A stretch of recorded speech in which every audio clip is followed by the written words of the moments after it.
Italy ಆಯಿತು, Japan ಆಯಿತು, ಈಗ ನೆದರ್ಲ್ಯಾಂಡ್ ರಾಯಭಾರಿ ಕಚೇರಿಗೂ ಬಾಂಬ್ ಬೆದರಿಕೆ ಬಂದಿದೆ ಅನ್ನುವಂಥ ಮಾಹಿತಿ ಲಭ್ಯವಾಗ್ತಾ ಇದೆ. ಹೌದು, ಈ ಹಿಂದೆ ಇಟಲಿ ಇರ್ಬೋದು, ಜಪಾನ್ ಇರ್ಬೋದು, ಎಲ್ಲ ಭಾಗದಲ್ಲಿ ಅಂದರೆ ರಾಯಭಾರ ಕಚೇರಿಗಳಿಗೆ ಬಾಂಬ್ ಬೆದರಿಕೆ ಬಂದಿದ್ದಂತಹ ವಿಚಾರ ನಿಮ್ಮೆಲ್ರಿಗೂ ಕೂಡ ಗೊತ್ತೇ ಇದೆ. ಈಗ ನೆದರ್ಲ್ಯಾಂಡ್ನ ರಾಯಭಾರ ಕಚೇರಿಗೆ ಬಂದಿರುವಂತಹ ಬಾಂಬ್ ಬೆದರಿಕೆ ಇದು 5 RDXನಿಂದ ಬ್ಲಾಸ್ಟ್ ಮಾಡ್ತೀವಿ ಅಂತ ಹೇಳಿ ಮೆಸೇಜ್ ರವಾನೆಯಾಗಿದೆ.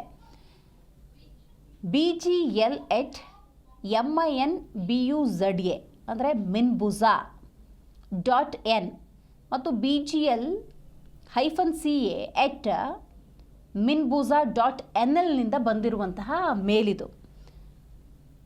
ನೋಡಿ, ಬಹಳ ಮುಖ್ಯವಾಗಿ ಯಾಕೆ ಬೆದರಿಕೆ ಮೇಲ್ಗಳು ಬಂದಿರುವಂಥದ್ದು, ಏನು ಮಾಡೋದಕ್ಕೆ ಹೊರಟಿದ್ದಾರೆ, ಇದು ಕೇವಲ ಹೆದರಿಸುವಂಥ ತಂತ್ರವ? ಇದರ ಬಗ್ಗೆ ಒಂದಷ್ಟು ಸಹಜವಾಗಿ ಪ್ರಶ್ನೆಗಳು ಉದ್ಭವಿಸುತ್ತೆ. ನೋಡಿ, ಗಂಗಾನಗರದ ಬಳಿ ಇದೆ ಇದು ರಾಯಭಾರ ಕಚೇರಿಯಲ್ಲಿ ಬಂದಿರುವಂತಹ ಬಾಂಬ್ ಬೆದರಿಕೆ. ಇದು ಸದ್ಯ RT ನಗರ ಪೊಲೀಸ್ ಠಾಣೆಯಲ್ಲಿ ಪ್ರಕರಣ ಕೂಡ ದಾಖಲಾಗಿದೆ.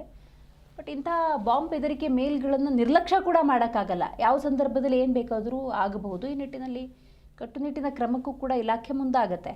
ಬಟ್ ನಿರಂತರವಾಗಿ ಬರ್ತಿರುವಂಥ ಈ ಬಾಂಬ್ ಬೆದರಿಕೆಯ ಮೇಲ್ಗಳನ್ನು ಗಮನಿಸಿದರೆ ಯಾವುದಾದ್ರೂ ಒಂದು ಕುಕೃತ್ಯದ ಪೂರ್ವಭಾವಿ ಮೇಲ್ ಇರಬಹುದಾ ಅನ್ನುವಂತಹ ಸಹಜ ಪ್ರಶ್ನೆ.